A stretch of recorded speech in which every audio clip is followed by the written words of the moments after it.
6 até o verso 26. Caso eu não consiga concluir, a gente vê metade e termina a outra metade semana que vem.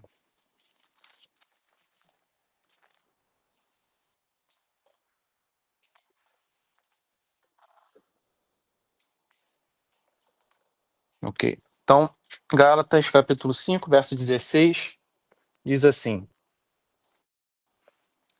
Digo, porém, o seguinte: vivam no espírito e vocês jamais satisfarão os desejos da carne.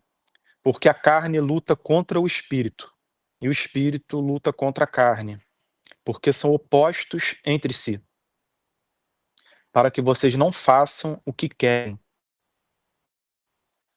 Mas no espírito, vocês não estão debaixo da lei. Ora, as obras da carne são conhecidas, e são imoralidade sexual, impureza, libertinagem, idolatria, feitiçarias, inimizades, rixas, ciúmes, iras, discórdias, divisões, facções, invejas, bebedeiras, orgias e coisas semelhantes a estas. Declaro a vocês, como antes já os preveni, que os que praticam tais coisas não herdarão o reino de Deus. De fato, a gente não vai conseguir concluir tudo isso na aula de hoje, porque só para abordar as obras que o apóstolo Paulo menciona aqui, antes mesmo de entrar nas obras do Espírito Santo, nos frutos do Espírito Santo, a gente já vai precisar de bastante tempo, porque ele engloba tanta coisa nas obras da carne que ele menciona aqui, que para fazer uma abordagem coerente sobre a amplitude do que ele está descrevendo, eu precisaria de vários domingos, porque o que ele expõe aqui como obras da carne,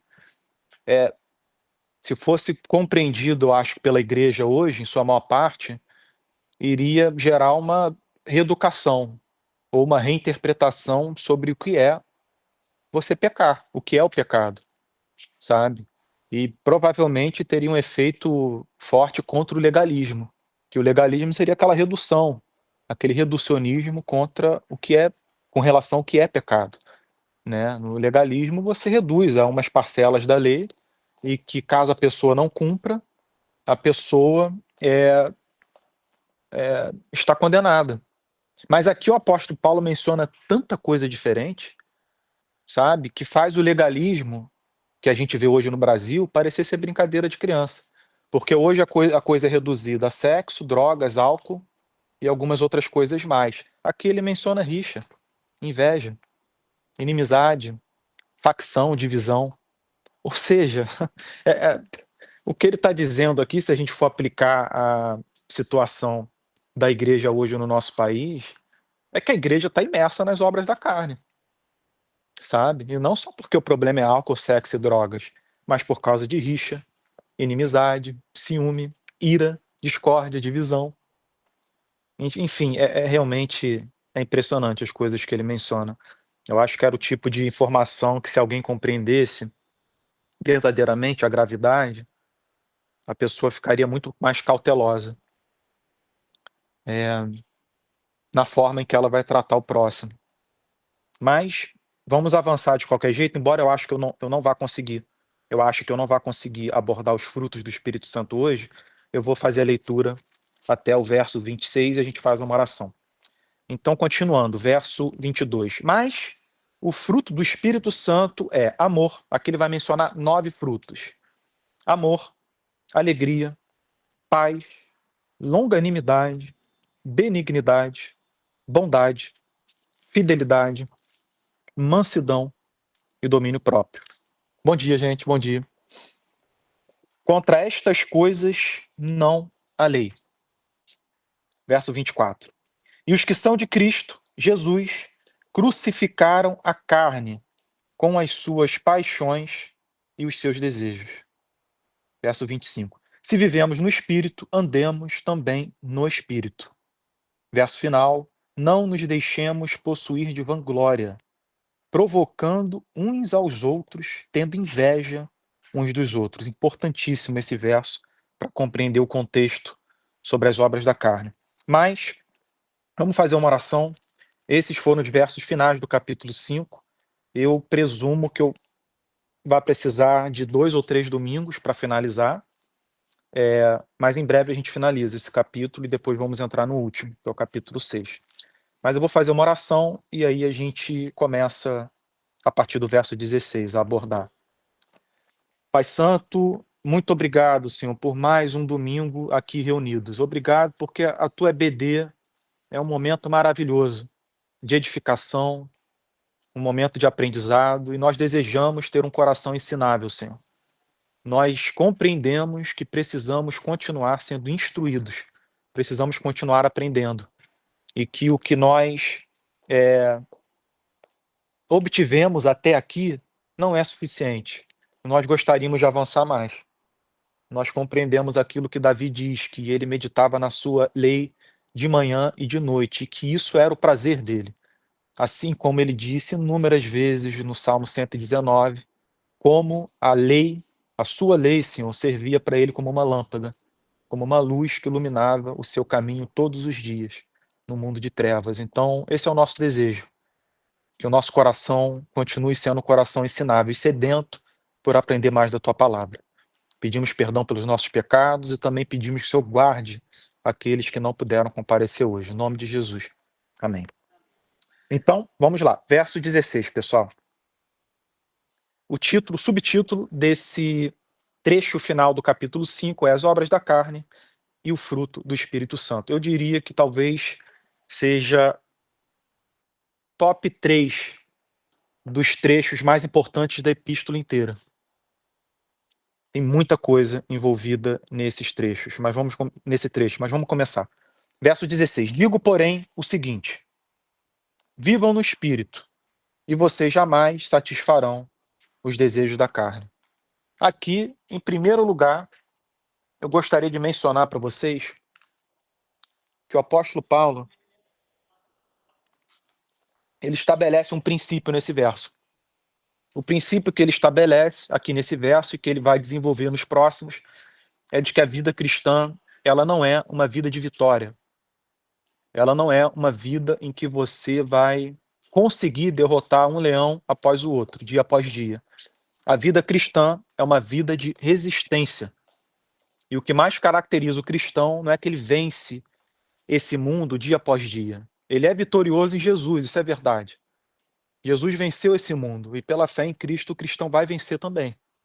Contudo, o cristão continua tendo que dividir no seu interior desejos pela lei de Deus, pelo próprio Deus, pelo reino de Deus, pelo povo de Deus, com desejos que rivalizam contra isso tudo, que são literalmente opostos. O que isso significa? O que significa é que o cristão vai viver uma vida de conflito interior, constante, e que só vai terminar quando nós formos separados desses desejos, ou seja, do pecado que reside dentro de nós. Essa é a vitória final. Essa é uma vitória que eu poderia dizer para vocês que a gente obtém ou obteve em parcelas, porque Jesus obteve a vitória contra o pecado. Contudo, nós ainda temos que lidar com ele no nosso coração. A Bíblia é muito clara quando ela diz que o cristão, ele é alguém que recebeu uma nova vida, que recebeu uma libertação e que recebeu poder da parte de Deus para combater os seus próprios desejos e os seus pecados. Contudo, a vitória final ainda não chegou. É o que o apóstolo Paulo diz em Coríntios, que um dia tragada será a morte pela vitória. E aquela declaração, ele disse que naquele dia vai ser feita. Onde está, ó morte, seu aguilhão? Onde está, ó morte, a sua vitória? Então esse dia ainda haverá de chegar, mas ele não chegou. Até lá, a nossa vida é uma vida de batalha e de luta contra esses desejos. O maior inimigo não é o inimigo exterior, é o inimigo interior. Por isso que o apóstolo Paulo termina a epístola aos Efésios, no capítulo 6, falando exatamente isso. Ele diz: a nossa batalha não é contra carne e sangue. Ele cita as potestades nas regiões celestiais. Ele cita anjos, demônios, seres celestiais malignos. E depois ele cita que a batalha é interior. e que para enfrentar essa batalha nós precisamos nos revestir de toda a armadura e tomar cuidado com a ideia reducionista de que a nossa batalha é exterior, contra carne e sangue. O que significa batalha contra carne e sangue? Contra as pessoas. A batalha verdadeira não é contra as pessoas, é contra nós mesmos. E um dos maiores. É interessante que é, é uma das coisas mais importantes você compreender essa informação e aplicá-la na sua vida. Mas o que a gente vê com mais frequência é o oposto. É a batalha sendo transportada de algo interior para algo exterior.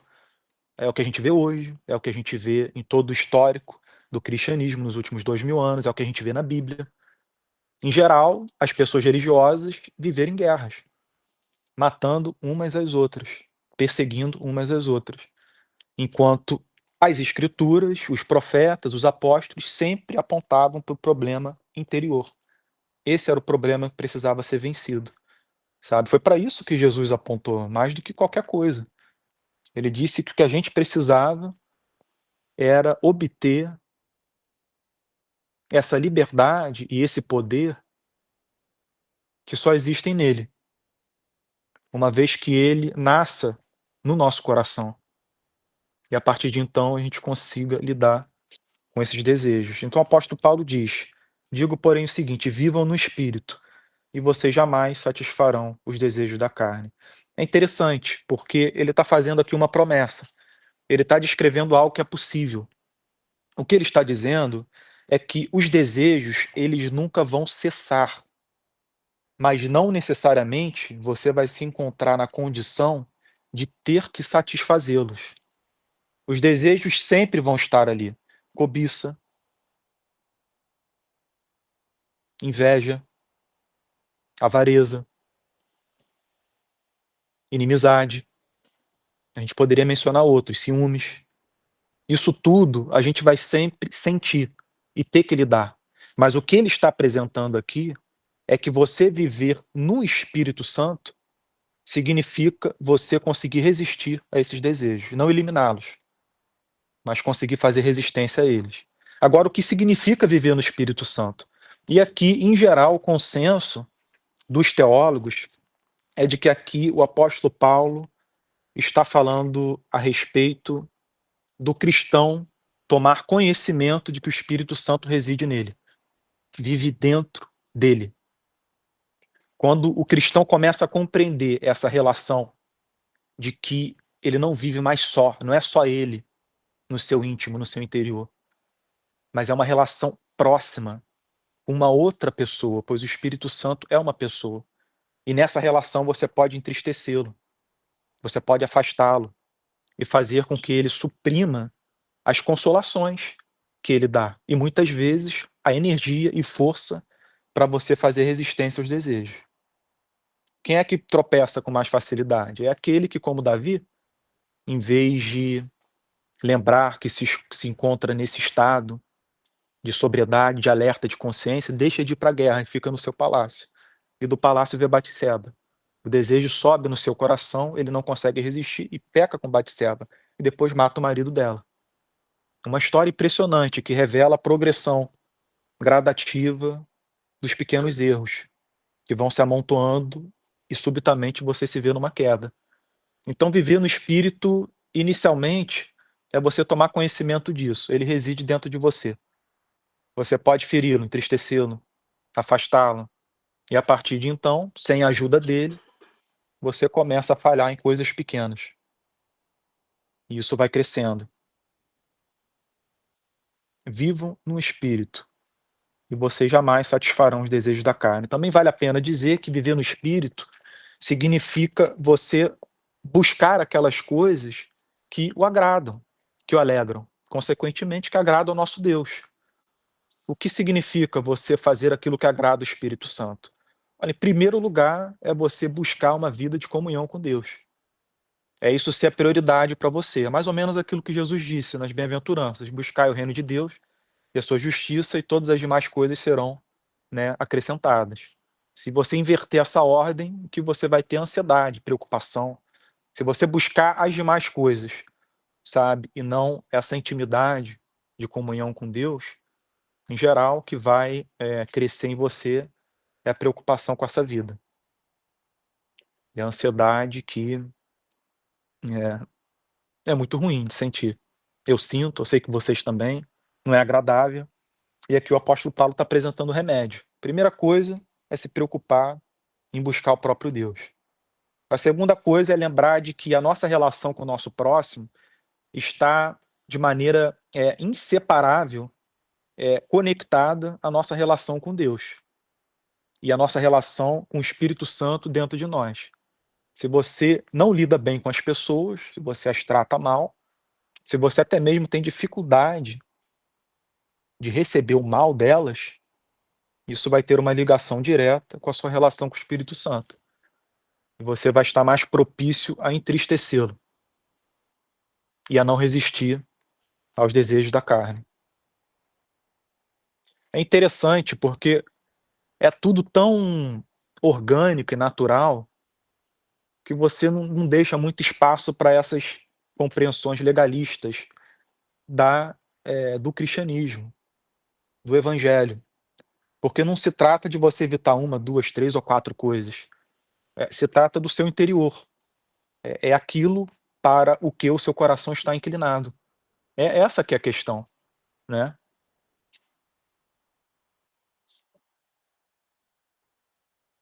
E ele diz no verso 17: "Porque a carne", aqui ele diz respeito à natureza pecaminosa.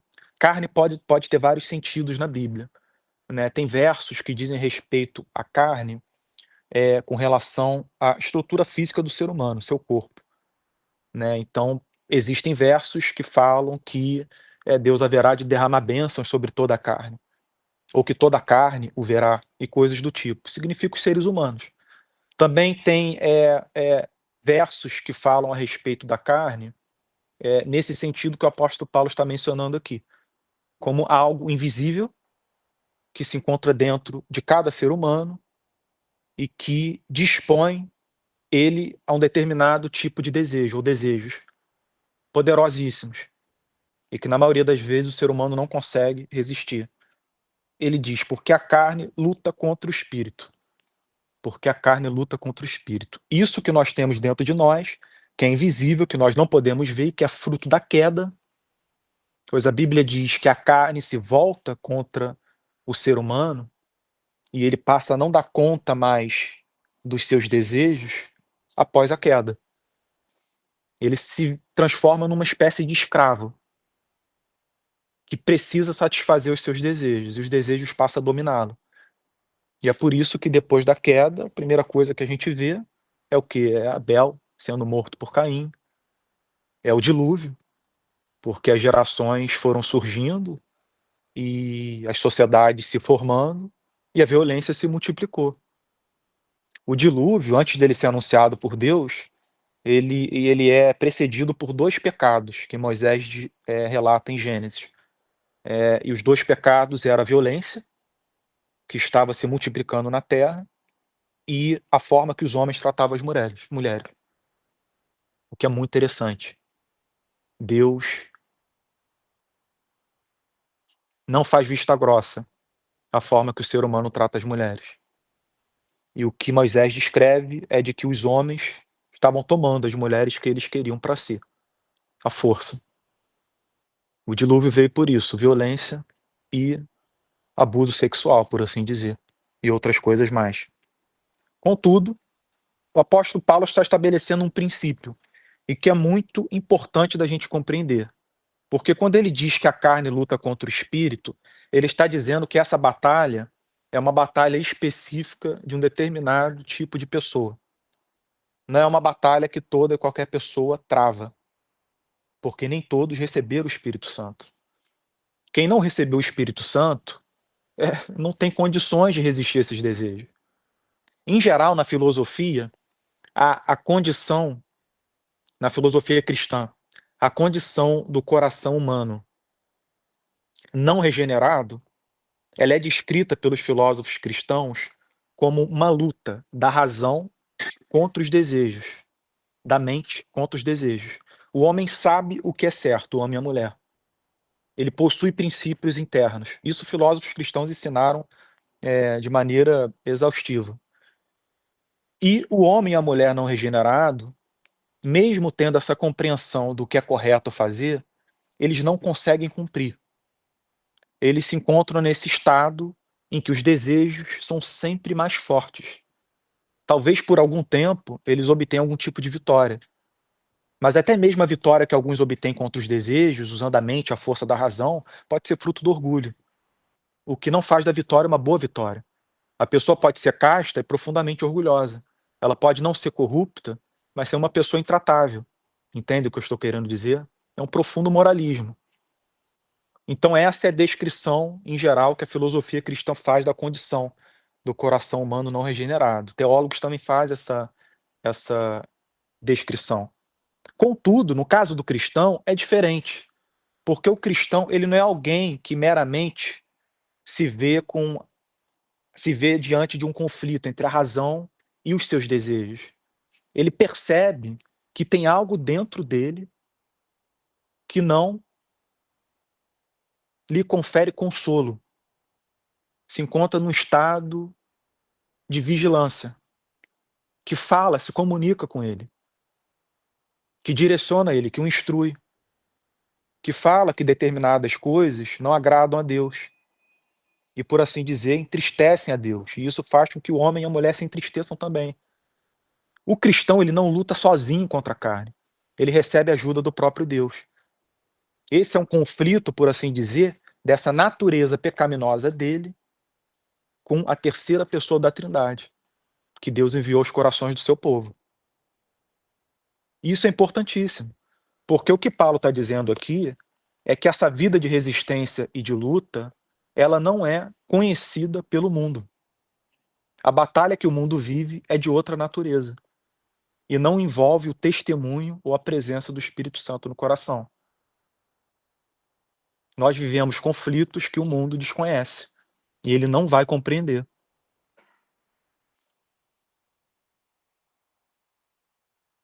Os salmos de Davi, muitos deles foram escritos em momentos de perseguição, em que Saul estava perseguindo ele, porque Saul perseguiu ele por muitos anos.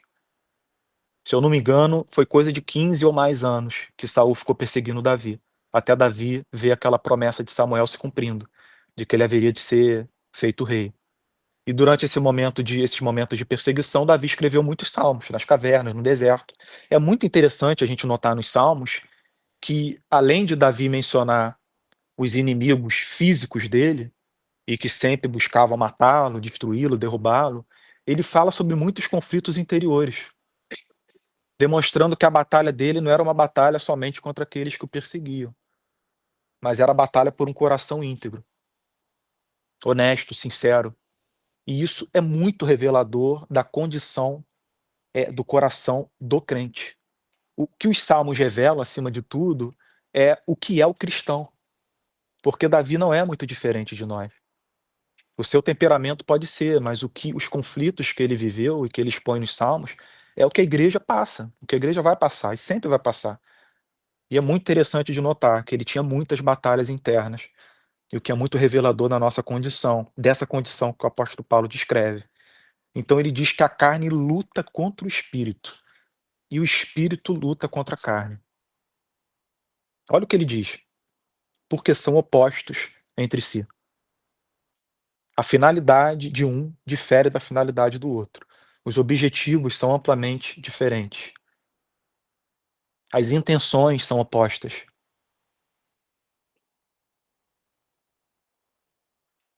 E é surpreendente a gente pensar na ideia de que o Espírito Santo se encontra num estado de oposição dentro de nós e para o nosso bem, para o nosso bem. Porque olha o que ele diz: para que vocês não façam o que querem. Por que para que nós não façamos o que queremos fazer? Porque isso pode nos fazer mal. E o Espírito Santo sabe disso. Ele sabe que dar vazão aos desejos do nosso coração, segui-los cegamente, ouvi-los, é perigoso para nós mesmos e para o nosso próximo. E aqui eu menciono Davi mais uma vez, porque é impressionante a história de Davi. E os seus pecados mais graves, eles ocorreram quando ele deu liberdade aos desejos do coração, seja de fazer o censo de Israel, o que encheu ele de orgulho e que desapontou muito o comandante dele, seja em tomar Batseba como sua mulher, seja no desejo de matar Nabal, que ele quase conseguiu, mas foi impedido por Abigail. E os exemplos são muitos. O apóstolo Pedro, né, se ele tivesse dado vazão a todos os desejos do coração dele, né, e não tivesse sido impedido, ele teria cometido erros graves. Ele foi impedido por Jesus, quando ele cortou a orelha daquele soldado de nome Malto. Ele foi impedido por Jesus quando ele tentou fazer Jesus desistir da ideia da crucificação. Jesus impediu naquele momento. E uma série de outras ocasiões em que o Senhor Jesus demonstrou esse freio na vida do apóstolo Pedro, como se ele fosse um esteio que mantivesse Pedro no lugar, no caminho. E isso também eu tenho como um grande exemplo da condição da igreja, porque o temperamento de Pedro pode ser mais difícil que o meu e de vocês, mas a condição do coração é muito parecida. E aqui o apóstolo Paulo diz que o Espírito Santo, ele impede que nós demos vazão aos desejos do nosso coração. Ele nos guia para uma outra direção. Qual direção? A direção da mente iluminada pela verdade. A mente instruída e orientada a tomar cuidado com o próprio coração. É como disse Jeremias no livro dele: desesperadamente é corrupto é o coração do homem. Quem o compreenderá? É o que ele diz sobre o coração, o estado do coração do homem. Continuando, verso 19. Ora, as obras da carne são conhecidas. São conhecidas. E são imoralidade sexual, é a primeira que ele menciona. O que significa? O que significa é que Deus não nos criou para que nós vivêssemos em um estado de constante prazer ou da satisfação do desejo sexual com toda e qualquer pessoa, mas para que nós tivéssemos a finalidade de encontrar uma pessoa e com essa pessoa nós pudéssemos demonstrar o nosso amor através do intercurso sexual, que aos olhos de Deus é algo agradável, belo, que ele criou. O grande problema é quando isso passa a ser usado de uma maneira totalmente desenfreada. E o homem e a mulher se encontram na condição de satisfazer esse desejo com toda e qualquer pessoa. Isso é imoralidade sexual. É você ir multiplicando o número de parceiros, sem se preocupar com os sentimentos da pessoa que você está mantendo relação sexual. Você ter relação com várias pessoas significa você usar essas pessoas para satisfazer seus desejos. As obras da carne são conhecidas e são imoralidade sexual. Antes de passar para a próxima, teve um caso muito interessante na igreja de Corinto de um homem que possuiu a mulher do pai, a madrasta, teve relações com ela. E teve um segundo caso de alguma pessoa que tinha relação com prostituta. Ambos membros de igreja. A gente não sabe se é a mesma pessoa. O apóstolo Paulo não menciona nomes, e é interessante ele poupar a pessoa, poupar o nome. Mas ainda assim ele menciona o pecado. Um possuía a madrasta, tinha relações com ela, e o outro tinha relações com uma prostituta. A pessoa que tinha relação com a madrasta, o apóstolo Paulo dá uma advertência severa sobre a gravidade daquilo. Mas com relação à pessoa que teve relação sexual com prostituta, ele traz uma informação interessantíssima. Ele diz o seguinte: vocês não sabem que vocês são templos ou santuários do Espírito Santo, e de que aquele que se une à prostituta se torna um só corpo com ela? Vocês foram comprados por preço, por alto preço, preço de sangue. Vocês se uniram ao Senhor. E agora eu vou unir o que é do Senhor a uma prostituta? Ele pergunta. Essa é uma informação impressionante que ele dá, porque o que ele está dizendo ali é de que acontece algo na relação sexual que não é perceptível aos nossos olhos. Quando ele faz a pergunta: "Vocês não sabem que aquele que se relaciona com a prostituta se torna um só corpo com ela?", o que ele está dizendo é que acontece algum tipo de união na relação sexual. Ela não é uma coisa física e boba, aos olhos de Deus. Alguma coisa acontece ali. Você se une de alguma forma às pessoas que você tem relação sexual. O que significa alguém ter relação com um monte de gente? Significa que você está criando esses vínculos com vários tipos de pessoa. De que forma isso pode ser prejudicial para você? É difícil dizer, porque é um tema que a Bíblia não aborda com muita profundidade. Mas o que o apóstolo Paulo deixa claro aqui é de que há uma união que ocorre. E essa união é uma união séria. Fazer essa união com várias pessoas é algo muito grave. Nos prejudica, prejudica as pessoas. E aos olhos de Deus é algo muito sério também. Ele diz isso na carta aos Coríntios. Depois a gente pode ler, para vocês verem. Ora, as obras da carne são conhecidas, e são imoralidade sexual. Aqui eu vou fazer só mais um complemento ao sexo. É, eu acredito que a Bíblia, ela dá a entender de que Deus criou a relação sexual para que você tivesse uma união profunda com aquele que você ama, sabe. É claro que a reprodução está envolvida, criar uma família e tudo mais, mas há essa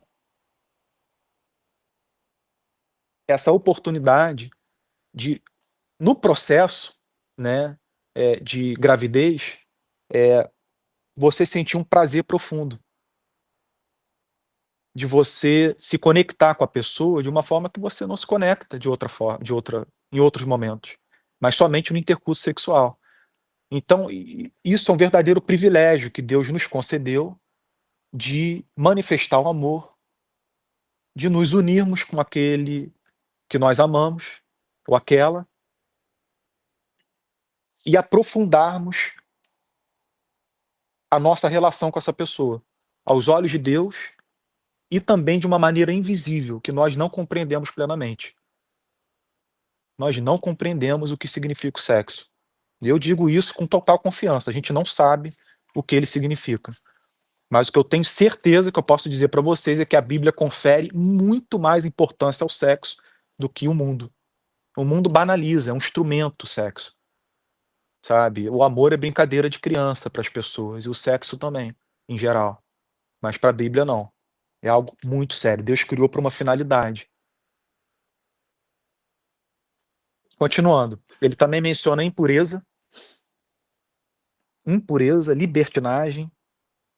Aqui você pode ter, uma espécie de tripé: imoralidade sexual, impureza e libertinagem.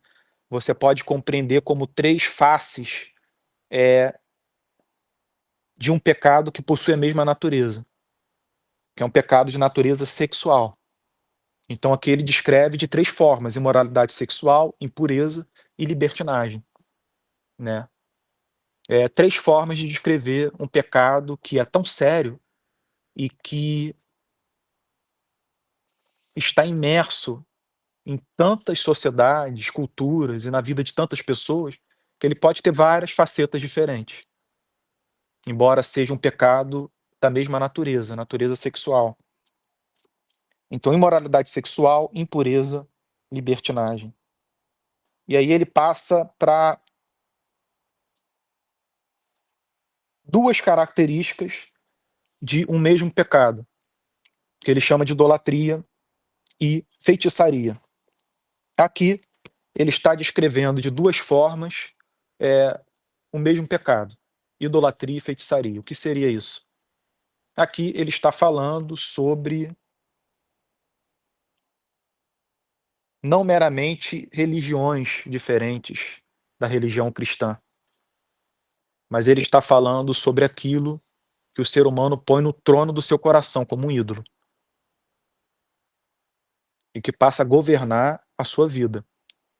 E isso pode ser um Deus estranho, isso pode ser a sua profissão, isso pode ser algo que o ser humano ambicione, isso pode ser o próprio filho. Olha, pode ser tanta coisa. A idolatria é um dos pecados mais mencionados na Bíblia. No Antigo Testamento, ele é comparado a uma mulher que trai o marido com vários homens e depois busca voltar para o marido, embora não queira abrir mão do estilo de vida que leve. Isso é mencionado em Oséias, Isaías, em vários profetas. Porque a idolatria é você quebrar um vínculo feito com aquele que é digno do seu amor, é digno do seu pensamento, do seu serviço.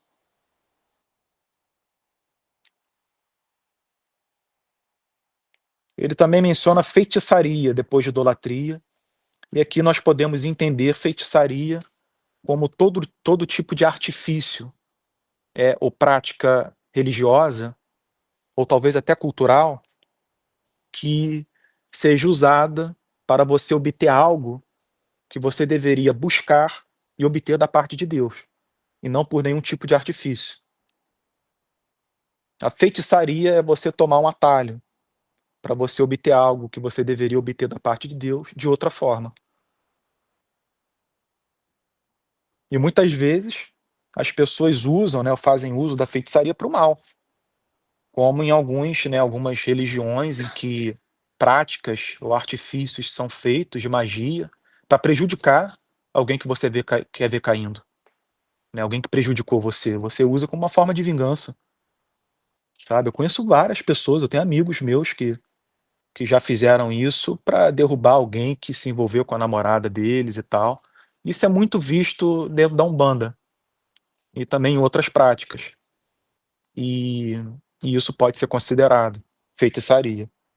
E eu acho difícil você ter uma abertura para tratar dessas coisas hoje, porque você vai ser, né, vai ser atribuído à sua fala violência, né, eh, e violência cultural, violência religiosa, negação da prática religiosa do próximo e tal, muito embora seja uma prática que queira ver o outro caindo, né, o outro sendo destruído. Tem gente até que faz isso para ver o outro morrendo. Eu sei de casos assim. Mas enfim, ele menciona idolatria, feitiçaria, e eu estou mencionando algo que é do nosso tempo, é cultural do nosso país, mas se você pegar livro de história e passar pelas gerações antigas, os exemplos de feitiçaria se multiplicam tanto quanto as gerações. Pois no nosso tempo pode ser um, na geração passada é outro. E por aí vai. É o ser humano criando e bolando artifícios para obter o favor de alguma divindade e que não seja do próprio Deus. E aqui ele parte para pecados ou obras da carne de outra natureza. Perceba a amplitude de tudo que ele está mencionando. Ele fala sobre a condição sexual nossa, ele fala sobre a idolatria, aquilo que a gente coloca no nosso coração, como sentado num trono, e aqui ele parte para uma outra coisa, que é algo de natureza relacional, a forma que nós lidamos uns com os outros. Obras da carne, olha o que ele diz: inimizades, rixas, ciúmes, iras, discórdias, divisões, facções. Eu diria que a gente pode invejas. Eu diria que a gente poderia fazer uma barra, começando em inimizades e indo até invejas. Porque são, olha, uma, 2, 3, 4, 5, 6, 7, 8. São 8 características de um mesmo pecado. Pecado de natureza relacional. Por que, que ele usa 8 exemplos? Porque é evidente que esse é o nosso pior problema. O nosso pior problema reside nas relações interpessoais que nós temos com as pessoas. Em geral, as relações se dão na base desses pecados: rixas, ciúmes, iras, discórdias, divisões, facções, invejas. Eu tenho otimismo quanto a ter bons amigos. Eu tenho alguns que eu fiz na minha vida e sou grato a Deus por eles. Mas, se eu pudesse comparar a quantidade de boas amizades que eu conheço na minha vida, seja minhas próprias amizades, as amizades do meu pai, pessoas na minha família ou de outras pessoas que eu conheço, amizades boas. Se eu for comparar o número de amizades boas com a quantidade de amizades que se degeneraram em inimizades, rivalidades, divisões, ódio, é simplesmente a proporção é assustadora. A nossa condição é uma condição muito mais propícia a fazer a amizade se transformar em inimizade, do que o contrário. E isso é assustador, porque o que isso mostra é que nós não estamos numa condição favorável a viver em paz em sociedade, a mantermos uma boa relação com o nosso vizinho, com o nosso próximo. Nós temos muita dificuldade com isso. E qual é a principal razão? A principal razão é de que nós somos inclinados a fazermos inimigos, é a primeira coisa que ele menciona, inimizade. Nós temos uma inclinação a fazermos inimigos, nós temos uma inclinação a criarmos rixas, contendas desnecessárias, nós temos uma inclinação ao ciúme. O que significa o ciúme? A cobiça. O ciúme é você desejar ter aquilo que você não tem. O ciúme também pode ser você desejar para você o que você tem e não compartilhar com ninguém. Por que que eu estou dando esse exemplo? Porque pode ser a forma que uma mãe lide com o filho, ou com a filha, ou com o pai, ou como o pai lide com o próprio filho. Ele tem ciúme do filho. O que isso significa? Significa que ele não quer compartilhar. Ele não quer ver o filho tendo relação com outras pessoas, feliz, longe de casa. Ele quer deixar o filho preso. Isso também pode acontecer em namoro, casamento. O homem ou a mulher são tão ciumentos que isso inviabiliza a existência de amizades. Porque o homem ou a mulher vão ter ciúmes de todos que se aproximam, seja da mulher ou seja do homem, dependendo de quem tem o ciúme. Isso inviabiliza que a pessoa possa criar amizade por causa do ciúme. Então, o ciúme ele é interessante. Ele pode ser uma espécie de cobiça que se exemplifica em você desejar algo que você não tem. Ou também pode ser a ambição de você preservar o que você tem de uma forma totalmente radical, desproporcional. Rixas, ciúmes, iras, ou seja, explosões, né, de raiva. É aquela raiva interna, profunda, que faz com que uma pessoa fique irada. Discórdias, divisões, facções. Esses três são muito parecidos, porque eu acredito que um leva ao outro, né. Se houver muita discordância entre um grupo, você vai acabar tendo uma divisão. E dependendo da natureza desse grupo, isso pode se transformar em algo faccioso, né. Pode ser que não seja no caso de um grupo no trabalho, ou de um grupo numa igreja, ou num clube, mas pensa numa discórdia e numa divisão dentro do batalhão da polícia militar, de um grupo de traficante, no cartel mexicano, o que que vai gerar? Facções, facções. Então a discórdia, a divisão, ela pode ter implicações diferentes, dependendo do grupo em que, isso começou. Discórdias, divisões, facções, invejas, que seria também você desejar aquilo que você não possui. A inveja, ela se encontra inclusive, nos 10 mandamentos, quando Moisés diz que você não deveria invejar ou cobiçar, nada do seu próximo, seja a sua casa, seja o seu terreno, seja o seu boi, seja os seus animais, seja a sua esposa. Aí Moisés vai descrevendo: "E tudo quanto o seu próximo possuir, não cobice, não inveje". O que o que é um mandamento completamente quebrado e perdido, né, a gente não tem condição de obedecer esse mandamento. Esse foi o mandamento que o apóstolo Paulo descreve em Romanos, que quando ele compreendeu, ele disse: "Então eu morri".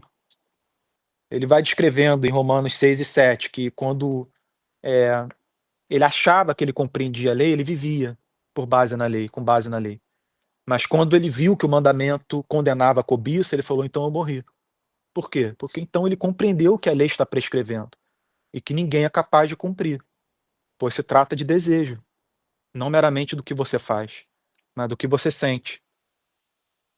Então aqui o apóstolo Paulo menciona invejas, ele também cita bebedeiras, né, é evidente o que ele está querendo dizer com bebedeiras, orgias, orgias, também não preciso exemplificar o que é orgia, e ele diz: "E coisas semelhantes a estas". E a declaração final dele, e aqui a gente conclui, porque eu avancei bem no horário: "Declaro a vocês, como antes já os preveni", e ele de fato, ele menciona todas essas características em Coríntios, em outras cartas. O que isso significa? Significa que fazia parte da pregação do apóstolo Paulo, dizer isso que ele estava escrevendo no verso 19, 20 e 21 com frequência. Ele sempre ensinava às igrejas o que ele está escrevendo aqui, sempre. E o que ele está escrevendo aqui? De que quem pratica essas coisas não herdará o reino de Deus. É o que ele diz. Declaro a vocês, como antes já os preveni, que os que praticam tais coisas não herdarão o reino de Deus. O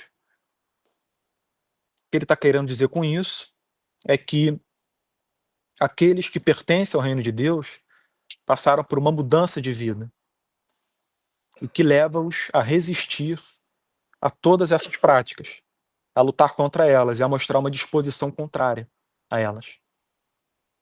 Eles podem ter que lutar contra a idolatria, feitiçaria, libertinagem, ciúme, ira, inveja. Eles podem lutar contra essas coisas, mas eles não têm prazer nelas. O apóstolo Paulo diz que a parcela da humanidade que tem prazer, que vive imerso nessas coisas, não pertence ou não herdará o reino de Deus. Por quê?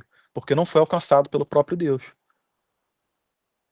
Não demonstrou ao longo de sua vida uma disposição contrária. Simplesmente se viu amando, no estado de paixão, por satisfazer todos esses desejos. A finalidade da vida dessas pessoas era satisfazer todas essas obras da carne. E o apóstolo Paulo diz nesta epístola, em várias outras, de que os que praticam tais coisas, os que vivem por elas e para elas, não herdarão o reino de Deus. E para que alguém não diga que isso é uma teologia paulina, por exemplo, como tem muita gente que diz, quem mais falou sobre essas coisas foi o Senhor Jesus. E o Sermão do Monte, acima de tudo. As advertências dele contra você viver dessa maneira estão em toda parte. Mateus 5 ao 7. Ele fala sobre isso com frequência. Ambição, idolatria, briga, rixa, contenda, ciúme. Ele cita tudo isso no Sermão do Monte. O que o apóstolo Paulo está escrevendo aqui não é nada mais, nada menos do que aquilo que ele aprendeu do Senhor Jesus, assim como todos os demais apóstolos, e por isso eles ensinaram. Eles ensinaram que pessoas haveriam de ser rejeitadas e não entrariam no reino de Deus, e eles ensinavam isso com frequência. E hoje isso não é ensinado. E quando é, muito mal. É de uma forma muito ruim, muito reducionista, infantil até, porque as pessoas têm a coragem de dizer que quem é de direita e de esquerda não vai para o reino de Deus, ou que isso é incompatível com o evangelho, quando o que a gente viu aqui é simplesmente um oceano, de exemplos, e não meramente um ou dois. Não se trata de uma única corrente de pensamento filosófico ou de um partido político que você aderiu, se trata da condição do coração, sabe. Que pessoa de direita ou de esquerda se encontra invulnerável a rixa, ciúme, ira, discórdia, divisão, facção? Que pessoa? Né, que valor tem você dizer que uma pessoa de esquerda não vai para o reino de Deus, ou que uma pessoa de direita não vai para o reino de Deus, enquanto você se encontra entre um grupo de pessoas completamente intolerantes, intratáveis, inflexíveis, que tratam mal uns aos outros, sabe. Então esses reducionismos são perigosos, porque eles, são uma forma da pessoa se sentir confortável, segura, né, ela se sente bem quando o pastor dela diz que: "Ó, quem não vai para o reino de Deus é aquele ali", sabe, é aquele ali. Com a gente está tudo certo. Isso é muito confortável. Mas esse texto ele vem para gerar desconforto, para fazer a gente entrar numa autorreflexão e repensar sobre o que é o pecado. É algo muito mais profundo do que parece. Não é meramente algo prático. Ele começa dentro. Pessoal, eu gostaria de falar mais sobre esses versos, mas falta tempo. Na semana que vem eu vou tentar fazer uma recapitulação e entrar nos frutos do Espírito Santo com vocês. E aqui eu vou abrir para vocês participarem, quem quiser falar alguma coisa, antes da gente concluir. Alguém tem alguma dúvida quanto ao que a gente viu ou quer complementar? Rapidamente, os jogadores de lidar para as rixadeiras, discórdias, divisões, facções. A gente vê muito esse comportamento hoje na internet, nas redes, É, ofendendo os outros, exatamente. os evangélicos. Então parece que eles estão trabalhando muito nesse ponto, parece que tem desse Parece mesmo, também acho. Totalmente esquecido, né? Eles estão fazendo, eles estão o quê? Coando, como é que diz? Coando mosquito, engolindo camelo, né? Porque é evidente que a internet ela é a prova de que as obras da carne estão no centro do povo de Deus, do povo religioso, né? Muita gente não se converteu.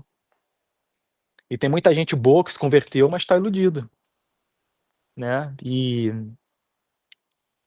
é muito triste, né? Porque como a gente viu no domingo passado, o alerta que o apóstolo Paulo dá à igreja da Galácia é: olha, se vocês ficarem mordendo uns aos outros, vocês vão se devorar e acabar se destruindo. Então, se a igreja continuar nesse passo, com o que está fazendo, a forma que ela está lidando com os de fora e com os de dentro, ela vai se destruir. O que significa se destruir? Destruir a imagem que ela deveria refletir de Deus. Ela não vai estar refletindo essa imagem. Ela vai estar refletindo o oposto. E isso vai ser péssimo para os de fora, que precisam ser alcançados, e vai ser péssimo para a própria igreja, que não vai conseguir viver bem. Vai estar dividida, né? Então eu concordo com o Márcio. É o que mais me salta aos olhos nas redes sociais. É a forma que as pessoas tratam umas às outras. Isso foi o que eu acredito também aqui, mano. Vou pegar o bonde com o parceiro aqui. Creio que isso aí que ele falou, isso que está no texto aqui, e isso tem crescido bastante nesses últimos tempos, porque as igrejas elas acabam, a pós-modernidade, hoje em dia nós vemos aí os púlpitos, pastores, evangélicos dando aí a entender que pecados que são realmente um problema é bebida, sexo e droga. Então isso hoje já entrou muito na mente das pessoas. Se você não bebe, se você não está fazendo sexo antes do seu casamento, não está traindo sua mulher, e você não tem envolvimento com droga, tu está Tá tudo certo. você não ama o próximo, não se compadece com o necessitado. Só de você não fazer nenhuma dessas coisas, É, pra ele tá ótimo. Portanto, você vê muitos evangélicos, irmão, que assumir demais. é, Só que você não vê, tipo assim, fui ligando nem um pouco para isso aí. Evangélicos que parecem ser estrela. é, Isso é, só que não estou ligando. Olha, sou casado, tenho meu filho, não sou alcoólatra, não uso nenhum tipo de droga, não sou crente. é, Conservador. É um status. Ou é um status. são fariseus. Né? Você vê a mulher pegando adultério. Né? Então, os outros ali que se achavam certinho por não estar traindo, cometendo nada disso aí, sendo exposto a ser físico. Ele apedrejá-la. Que entre vós tivesse pecado, tira a primeira pedra. Caiu todo mundo. É. Então, se fizesse sair hoje, olha só, enquanto aqui tem uns irmãos aqui que estão cometendo tais pecados aqui, né, como bebida, droga, sexo de casamento, essas coisas assim, e aqui estão os que não cometem isso aqui. Né? Então, lado A e lado B. Mas se tivesse aqui, fosse das pessoas que cometem isso aqui, dá no erro.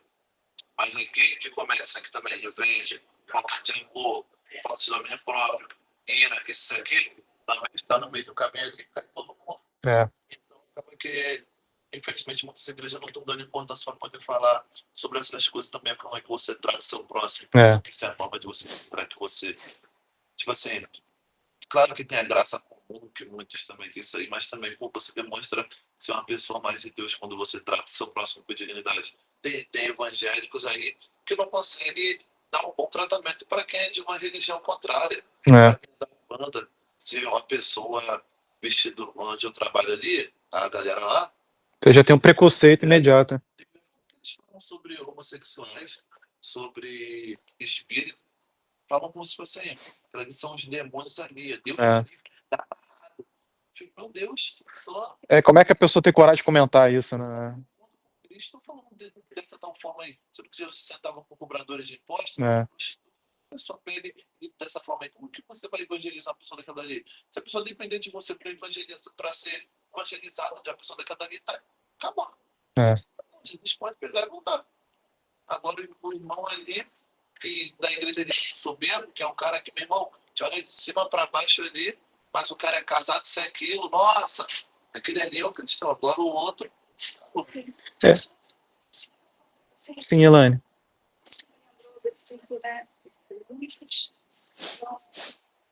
Chamados, poucos escolhidos.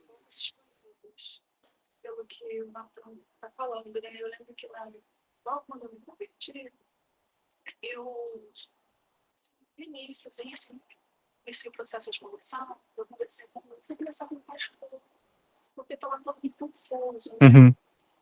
E eu perguntando sobre as pessoas que são de outras religiões, tal, se serão salvas. Uhum. E deu uma resposta que eu achei interessante, que ele falou assim, só Deus sabe quem será salvo.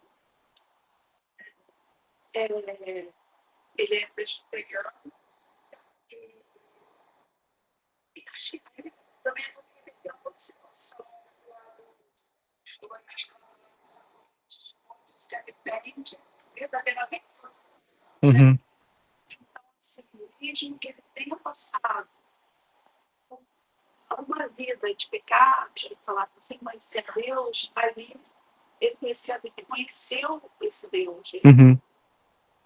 que o ideal é que a gente conheça esse Deus bem cedo, para que a gente não passe nessas situações, né? Para que a gente possa desenvolver aí essas habilidades, sei lá, né? Deus, né? Seja capacitado. Uhum. Outras pessoas a conhecer esse Deus, e com isso terem uma vida Sim, sim. Verdade, verdade. a festa no céu, né? Porque a festa no céu, por um pecador se arrepende. É. A pessoa que vai sair, ela está pagando com a festa do céu. Minha esposa tá me lembrando que a gente precisa terminar. Eu só concluiria dizendo que, complementando ao que o Natan mencionou sobre as discórdias, a rivalidade, a forma agressiva que as pessoas lidam, eu diria que uma outra coisa que eu acho que as pessoas não estão notando e que me gera muito desconforto, e que não é exatamente a agressividade, mas é uma outra coisa que parece estar passando imperceptível. É o sarcasmo e a ironia. A forma sarcástica que as pessoas lidam umas com as outras na rede social. E que eu fico, assim, chocado como as pessoas acham que isso é válido. Você falar com deboche, comentar com deboche, sabe?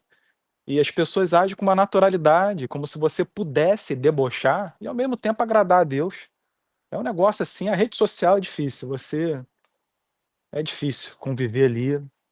É uma grande oportunidade de dar um bom exemplo, mas não é fácil não.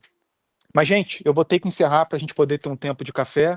Gostaria de agradecer a presença de todos, vocês de casa. A gente se vê semana que vem para finalizar o capítulo 5, tá bom? Obrigado pela participação, pessoal.